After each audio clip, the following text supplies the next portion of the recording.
Hello everyone.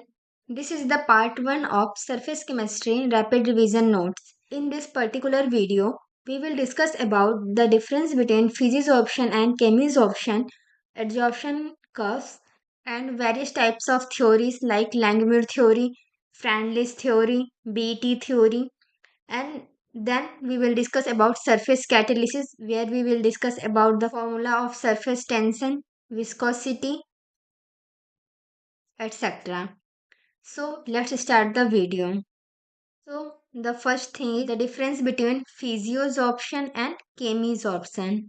In physiosorption, there is weak van der Waal force of attraction.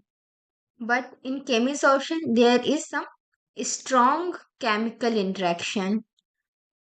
Then next, it has low heat of adsorption and it has high value of heat of adsorption.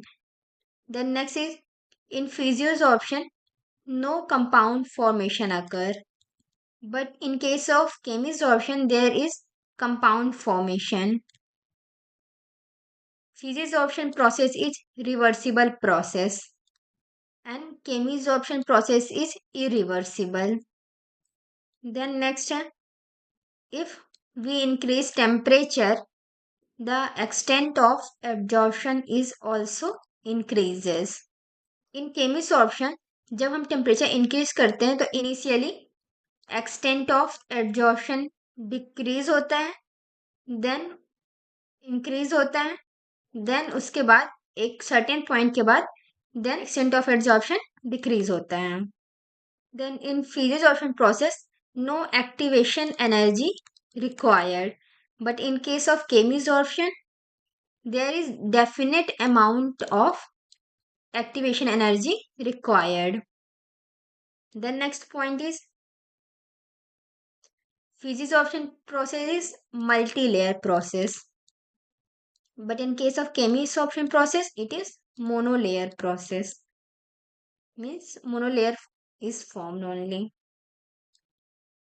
Physisorption process is not a specific process, but chemisorption process is highly specific. So these are the differences between physisorption process and chemisorption process. Then the next point we will discuss about some adsorption curves. Like the first curve is adsorption isotherm. This curve is between extent of adsorption and pressure. जैसे जैसे pressure increase होता है वैसे हमारा जो extent of absorption है वो increase होता है. ये हमारे पास डिफरेंट टेम्परेचर पर ग्राफ है. हमारे पास एक्सटेंट ऑफ एब्जॉर्प्शन जो कि x/m है वो हमारा प्रेशर के डायरेक्टली प्रोपोर्शनल होता है. उस कारण से हमारे पास इंक्रीजिंग स्लोप आता है. और जो टेम्परेचर का ऑर्डर होगा यहाँ पर T1 हमारा हाईएस्ट टेम्परेचर होगा, then T2, then T3, then T4 हमारा लोवेस्ट टेम्परेचर होगा. देन हमारे पास नेक्स्ट ग्राफ है एब्जॉर्प्शन आइसोबार कर्व. इस केस में हमारे पास प्रेशर कांस्टेंट होता है और हमारे पास एक्सटेंट ऑफ एब्जॉर्प्शन और टेम्परेचर के बीच में हमारे पास डिक्रीजिंग स्लोप का ग्राफ आता है. देन हमारे पास नेक्स्ट ग्राफ है जो कि है एब्जॉर्प्शन आइसोस्टेयर. इस केस में हमारे पास जो एक्सटेंट ऑफ एब्जॉर्प्शन है ये हमारा कांस्टेंट होता है. एक्सटेंट ऑफ एब्जॉर्प्शन है इसे हम x/m या फिर थीटा दोनों से रिप्रेजेंट कर सकते हैं. देन इस केस में हमारे पास जो ग्राफ आता है टेम्परेचर और प्रेशर के बीच में विथ इंक्रीजिंग स्लोप. देन हमारे पास नेक्स्ट इक्वेशन है gamma equals to gamma naught e⁻ EA/RT. यहाँ पर ये जो गैमा है ये हमारा रिलैक्सेशन टाइम है या फिर हम इसे लाइफ टाइम या फिर रेसिडुअल टाइम भी बोल सकते हैं. और यहाँ पर जो ये EA है ये हमारा एक्टिवेशन एनर्जी है फॉर डिसॉर्प्शन प्रोसेस के लिए। अगर हमारे पास दो सरफेस रिएक्शन है देन उस केस में हमारे पास इक्वेशन होगा log gamma 1 by gamma 2 is equals to EA by 2.303 R 1 by T1 minus 1 by T2। Then next हमारे पास इक्वेशन है टोटल सरफेस एरिया का। तो यहाँ पर हमारा इसका फॉर्मूला होगा total number of particles into area of particle. इस केस में हमारे पास फॉर्मूला आएगा टोटल नंबर ऑफ पार्टिकल्स को हम फॉर्मूला लिख सकते हैं Na जो कि एवोगैड्रो नंबर है into Vm molar volume divide by 22.4 litre जो कि 8 STP कंडीशन पे हमारे पास वॉल्यूम होता है गैस का। देन हमारे पास एरिया होगा A1। इसको सॉल्व करने से हमारे पास टोटल सरफेस एरिया का फॉर्मूला आएगा। देन हमारे पास नेक्स्ट फॉर्मूला है डेंसिटी का जो कि होता है mass upon Na into V1 जो कि होगी हमारे पास मोलर डेंसिटी। देन हम टोटल सरफेस एरिया को डेंसिटी के टर्म्स में भी लिख सकते हैं जो कि हम लिखेंगे Na into Vm by 22.4 into pi 3m 4 pi Na rho to the power 2/3। यहाँ पर रो हमारा डेंसिटी को रिप्रेजेंट कर रहा है। देन हमारे पास नेक्स्ट है लैंगोमेर थ्योरी ऑफ एडजॉर्प्शन। ये theory generally non dissociative system के लिए हम अप्लाई करते हैं। इसका फॉर्मूला होता है Kp equals to theta by 1 minus theta और theta equals to Kp 1 plus Kp। अगर हम एट लो प्रेशर का केस लें देन उस केस में जो हमारा Kp है वो मच लेस देन होता है 1 के, मीन्स नेग्लेजिबल होता है। इस कारण से उस केस में हमारे पास जो थीटा का फॉर्मूला आएगा वो इक्वल्स टू Kp, क्योंकि हमारे पास जो ये Kp टर्म है ये हमारा नेग्लिजिबल हो गया तो Kp बाई 1 हमारे पास आ जाएगा Kp। तो इससे हमारा जो थीटा है प्रेशर के डायरेक्टली प्रोपोर्शनल है, मीन्स ये हमारा फर्स्ट ऑर्डर रिएक्शन हो गया जब eight low pressure. At high pressure की कंडीशन में अगर हम देखें उस केस में हमारा Kp जो होगा मच ग्रेटर देन होगा 1 से, मीन्स अगर हम थीटा का फॉर्मूला लिखें तो Kp बाई Kp जगह 1 हमारा नेग्लिजिबल हो जाएगा Kp के कंपेरिजन, तो हमारे पास फॉर्मूला आएगा 1, मीन्स थीटा हमारे पास यहाँ पर कांस्टेंट है, इसलिए ये इक्वेशन होगा हमारे पास 0th ऑर्डर का। इसका हम ग्राफ ड्रॉ कर सकते हैं थीटा एंड प्रेशर के बीच में। इनिशियली जब हमारे पास लो प्रेशर था उस केस में हमारे पास ये ऑर्डर था फर्स्ट ऑर्डर, तो जैसे जैसे प्रेशर इंक्रीज होगा हमारे पास जो थीटा की वैल्यू वो इंक्रीज होगी। लेकिन एक पर्टिकुलर टाइम के बाद ग्राफ हमारा कांस्टेंट हो जाएगा एट हाई प्रेशर की कंडीशन पे। लो प्रेशर पे हमारे पास ये ग्राफ इंक्रीज होगा और हाई प्रेशर पे हमारे पास कांस्टेंट होगा कि ये 0 ऑर्डर रिएक्शन के लिए है। और ये जो पॉइंट है जहाँ पे शार्प डिक्रीज हो रहा है यहाँ पर जो हमारा ऑर्डर होगा वो हमारा पास फ्रैक्शनल ऑर्डर होगा, मीन्स 0 और 1 के बीच में, लाइक 1/3 2/3 इस टाइप से। देन हम एक ग्राफ और हम प्लॉट कर सकते हैं 1/v और 1/p के बीच में। इसका इक्वेशन होता है 1/v adsorb equals to 1/vm into 1/kp plus 1/vm। यहाँ पर v एडजॉर्ब हमारे पास एडजॉर्ब वॉल्यूम है गैस का, और जो Vm है हमारे पास मोलर वॉल्यूम है, और यहाँ पर जो K है ये हमारा इसका यूनिट होगा प्रेशर इनवर्स, मीन्स हमारे पास जो भी प्रेशर की यूनिट होगी उसका इनवर्स हमारे पास इसका K का यूनिट होगा। फॉर एग्जाम्पल अगर हमारा प्रेशर ATM में है तो इसका यूनिट होगा ATM इनवर्स। देन हमारे पास नेक्स्ट ग्राफ है for equation P by V adsorb equals to 1/KVM plus P/VM।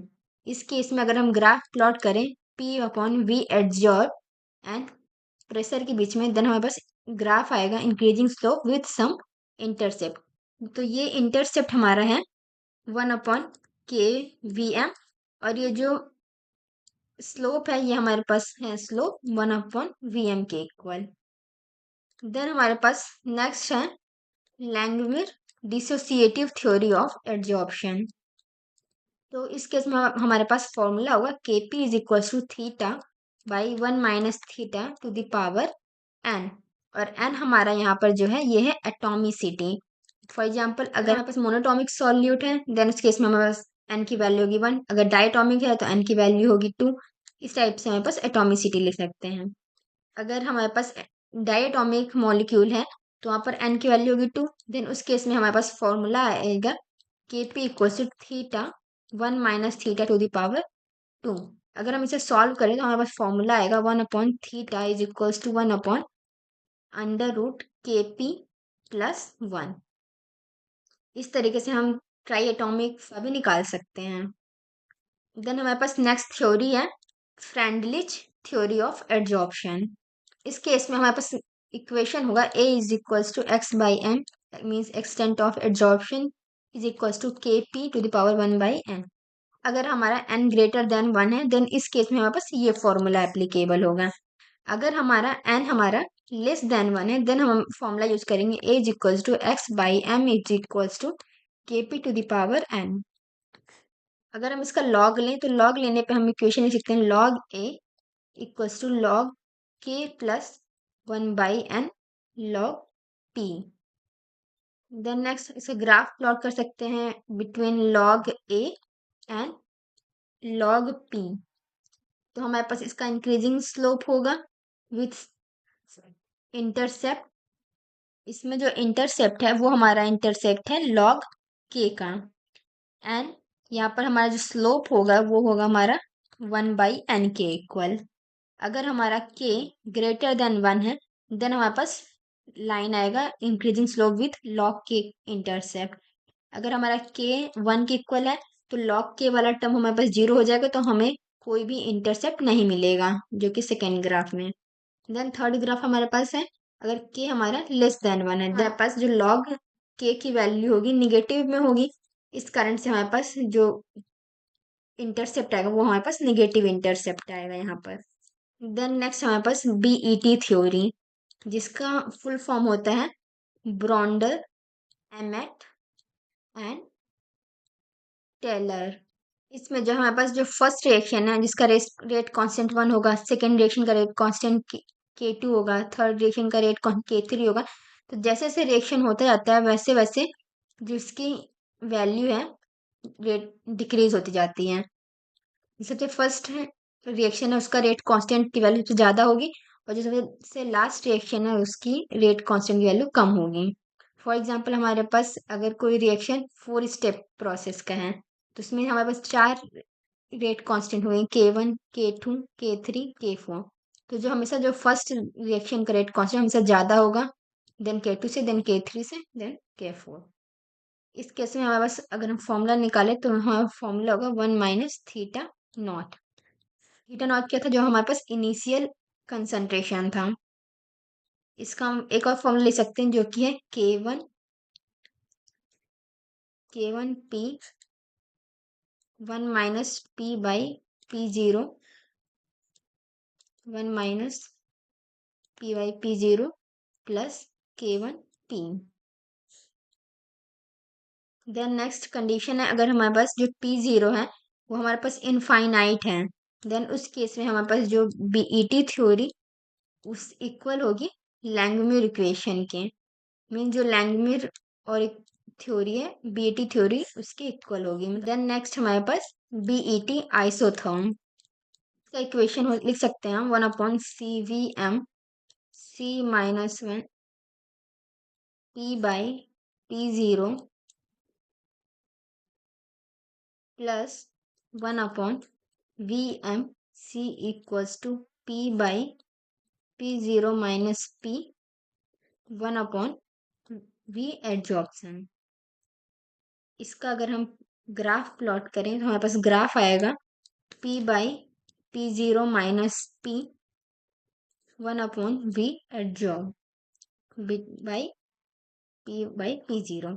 इसमें हमारे पास ग्राफ है अगर इंक्रीजिंग स्लोप, जिसका हमारे पास इंटरसेप्ट की वैल्यू 1/CVM, एंड जो हमारे पास स्लोप है इसकी वैल्यू होगी C-1/CVM। ये ग्राफ हमारे पास कंडीशन पे है जब इट कांस्टेंट टेम्परेचर, जब हमारे पास टेम्परेचर कांस्टेंट है देन उस केस में हमारे पास ये ग्राफ आएगा। देन हमारे पास नेक्स्ट है सरफेस कैटालिसिस, जो कि लैंगमुर हिंसेलवुड मैकेनिज्म से एक्सप्लेन करते हैं, जिसमें सबसे अगर हमारे पास कोई भी सब्सटेंस है ए, वो हमारे पास सबस्ट्रेट एस मीन्स जो हमारे पास सरफेस है उसमें एडजॉर्ब होता है और फॉर्म करता है ए एस, इसका रेट कांस्टेंट होगा K1। ये हमारे पास हुआ एडजॉर्प्शन प्रोसेस। देन हमारे पास नेक्स्ट पॉसिबिलिटी है डिसॉर्प्शन हो सकता है। अगर डिसॉर्प्शन होगा तो हमारे पास इक्वेशन आएगा ए एस वापस कन्वर्ट हो जाएगा ए प्लस एस में, या फिर हमारे पास दूसरा ऑप्शन है ये डिकम्पोज हो सकता है प्रोडक्ट में, मीन्स ए एस हमारा फॉर्म कर सकता है प्रोडक्ट। देन इस केस में हमारे पास जो रेट का फॉर्मूला आएगा वो आएगा R=K2 theta.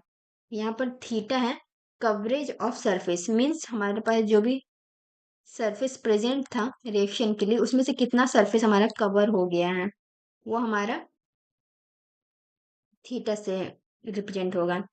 Theta equals to हम लिख सकते हैं K1A divide by K1A plus K-1 plus K2।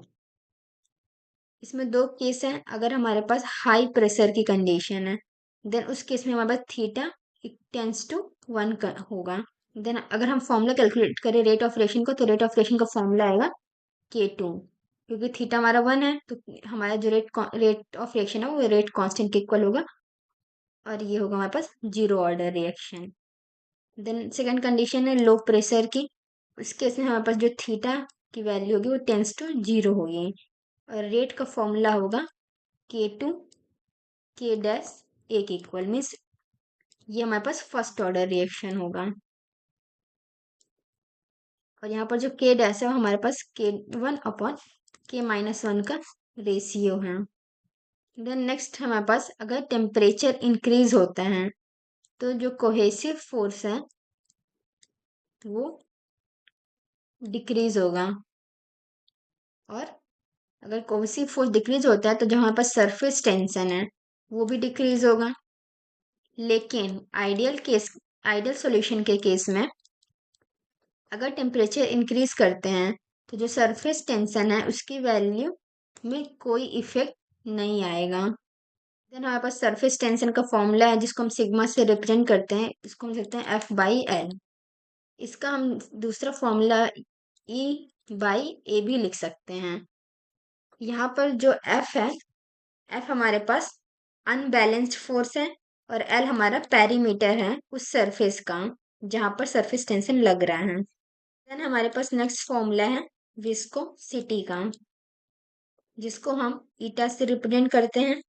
यहाँ पर जो हमारे पास फोर्स होता है वो हमारा डायरेक्टली प्रोपोर्शनल होता है एरिया ऑफ लेयर के एंड वेलोसिटी ऑफ लेयर के, एंड इनवर्सली प्रोपोर्शनल होता है डिस्टेंस फ्रॉम रेफरेंस लेयर के।